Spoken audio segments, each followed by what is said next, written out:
사람이 무엇이기에 라고 하는 말씀을 함께 나누도록 하겠습니다. 우리가 읽은 말씀은 그동안에는 이 친구들의 얘기를 듣고 거기에 대해서 변명했는데, 오늘 본문은 하나님께 직접 원망과 불평하는 그런 말씀입니다. 그래서 그런지 막 거침없이 막 쏟아내는 그런 내용들이 여기 수록되어 있습니다. 우리도 혼자 감당할 수 없는 그런 일들이 나를 막 옥죄어 오면 결국은 하나님 앞에 불평하고 왜 이렇게 하시느냐고 원망하잖아요. 지금 욥도 하나님께 이렇게 불평과 원망하는 그런 모습이라고 생각하면 오늘 본문이 더 이렇게 쉽게 와 닿을 수 있을 겁니다. 괴로움 때문에 하나님께 불평한다 그랬어요. 주께서 어찌하여 나를 이렇게 지키십니까? 내가 바다 괴물입니까? 왜 나를 이렇게 지켜서 잠도 못 자게 합니까? 꿈으로 나를 놀라게 하시고 환상으로 나를 두렵게 하시고 계시지 않습니까? 내 마음에 뼈를 깎는 고통을 겪고 있는데 차라리 숨이 막혀 죽는 것이 있다면 차라리 내가 이 고통 가운데에서도 그걸 택하고 싶다. 그냥 하나님께 지금 무슨 말을 못하겠어요. 급기야 이런 얘기도 합니다. 내가 생명을 싫어한다. 나를 놓으십시오. 이제 나를 붙잡지 마시고 이 모습, 이 고통스러워하는 나를 왜 이렇게 끝까지 붙잡고 계시느냐고 차라리 나를 빨리 데려가라고 하는 그런 표현이죠. 그 와중에 또 이런 고백도 해요. 사람이 무엇이기에 주께서 그를 크게 만드사 그에게 마음을 두시고 아침마다 권징하시며 순간마다 단련하시나이까. 이 대목은 신앙적인 그런 표현이 여기 또 나오고 있어요. 주께서 내게 눈을 돌이키지 아니하시며 내가 침을 삼킬 동안도 나를 놓지 아니하시기를 도대체 어느 때까지 하시려 하시는 겁니까? 이게 정말 나를 단련하시는 거라면 빨리 이 고통을 해결해 달라고 하는 그런 표현이죠. 사람을 감찰하시는 하나님이요, 정말 하나님이 나를 다 헤아리고 계신다면 내가 혹 범죄했을지라도 하나님은 다 알고 계시지 않느냐고. 내가 하나님 앞에 그렇게 큰 죄를 범하지 않은 거 하나님이 아시지 않느냐고. 혹 내가 모르는 그런 죄를 범했을지라도 하나님은 나를 용서해 주셔야 되는 거 아니냐고 그렇게 얘기를 하고 있어요. 곰곰이 오늘 본문 말씀을 묵상하고 또 묵상하니까 꼭 내가 하나님 앞에 어려운 일 만났을 때 불평하는 그런 모습이 여기 다 담겨져 있는 것 같았습니다. 하나님께 직접 이렇게 원망과 불평하는 이런 모습을 보면서 이건 영락없는 나다. 욥은 굉장한 그런 시험을 당하고 고통을 당하면서 이렇게 하나님께 불평을 드러났지만 나는 그런 고통 없어도 하나님 앞에 얼마나 이렇게 불평하기 좋아하는지, 원망하기 좋아하는지 스스로 내가 나 자신을 이렇게 돌아보게 되었습니다. 왜 하나님은 숨 쉴 틈조차 주지 않고 나를 이렇게 계속 고난 가운데 머물게 하시는가? 이게 의심이 된다는 거예요.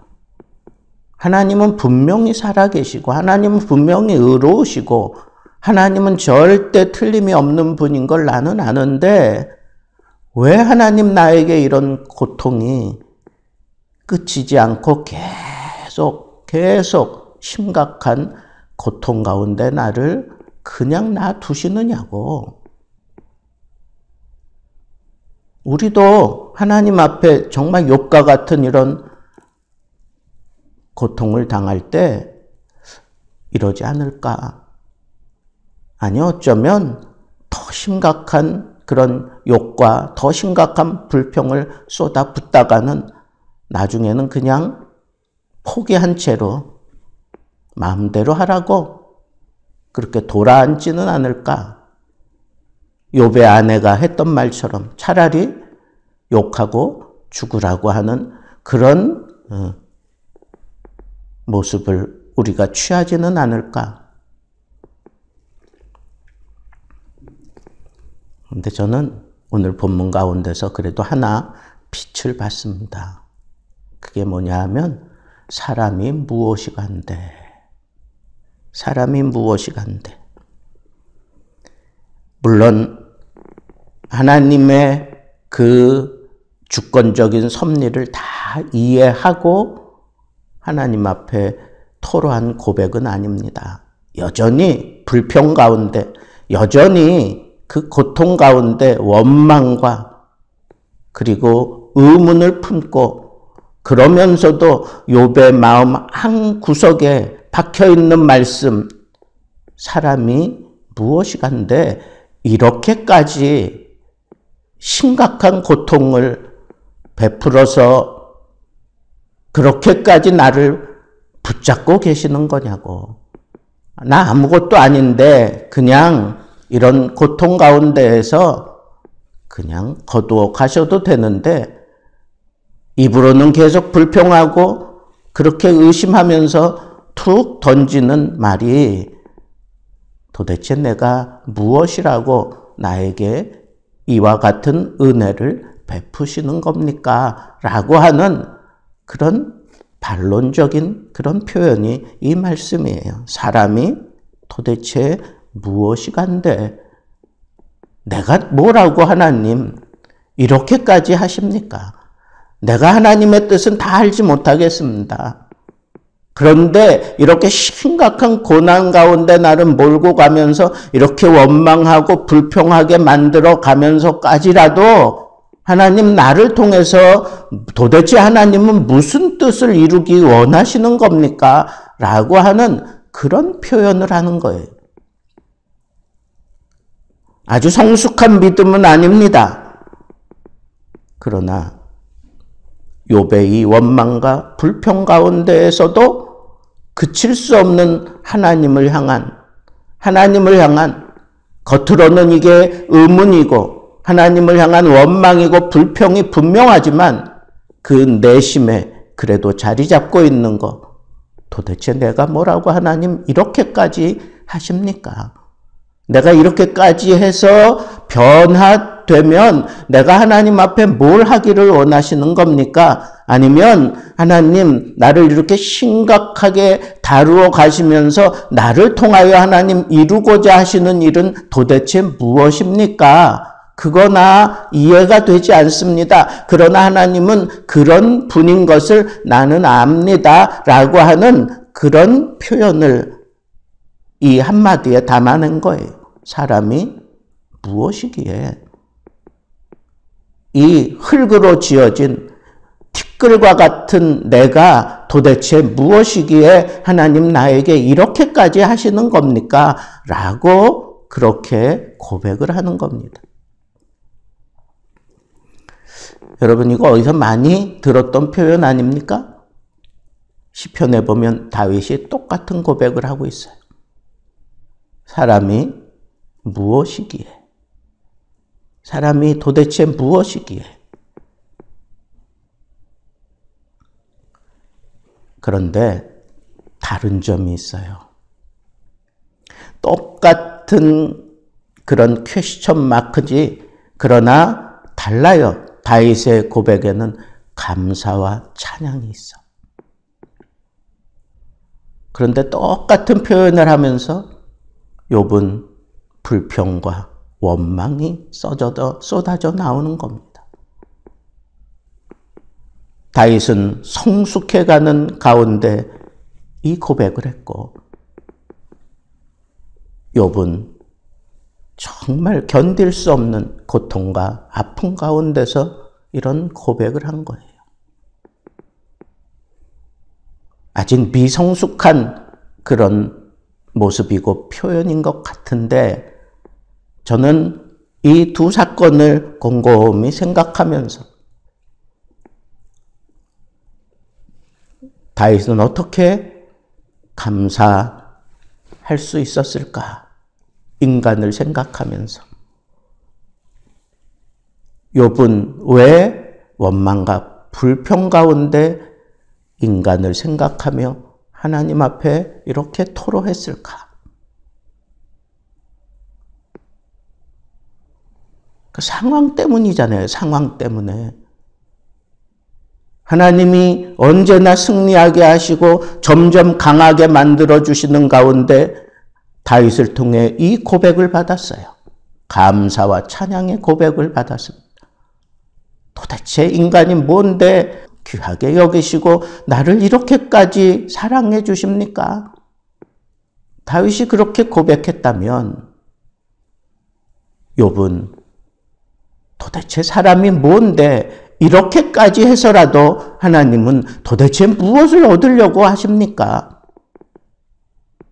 이 두 공통적인 질문 가운데 주인은 하나님이었어요. 나는 여기에 희망을 걸었어요. 내가 입으로 불평하고 원망하지만 그 중심에는 하나님이 살아계시는구나 하는 이 사실을 저는 잡았어요. 원망 가운데, 불평 가운데 그냥 포기하고 그냥 돌아서는 것이 아니라 그 중심에 도대체 인간이 뭔데 하나님 이렇게까지 하시면서 하나님이 나를 통하여 이루고자 하시는 일이 도대체 무엇이란 말입니까? 라고 하는 그런 고백을 했던 겁니다. 불평과 괴로움 가운데에서도 나를 주관하시는 분이 하나님이시다라고 하는 이 사실을 이렇게 고백한 거예요. 그러니 하나님, 내 인생 전체를 주관하시는 하나님이시라면 나를 용서해 주는 것이 마땅치 않습니까? 내 이 상황을 헤아리시고 좀 바꾸어 주시는 것이 마땅한 것 같습니다. 라고 하는 그런 푸념이란 말입니다. 원망 가운데에서도 절대로 떨쳐낼 수 없었던 하나님 의식이 욥을 통하여 이렇게 드러낸 겁니다. 여기에 희망이 있어요. 원망과 불평 가운데에서라도 하나님 의식이 지워지지 않는 그 사람은 정말 희망이 있어요. 그리고 그 사람에게 눈을 뗄 수 없어요. 자식을 길러 봐서 아시겠죠? 자식이 아버지한테 맞으면서 막 원망을 해요. 막 불평을 해요. 두 녀석이 똑같이 혼나고 있는데 막 원망하고 불평하는 거예요. 부모는 똑같이 혼내는 거예요. 싸우는 것 자체가 싫으니까 너희들 그러지 말라고 혼내는데 한 녀석은 그 가운데에서 원망해, 불평해. 나는 잘못 안 했다고, 얘가 잘못했다고 막 원망하는 거예요. 그때 회초리질을 해가면서 이 아이들은 그 세계밖에 모르는 거예요.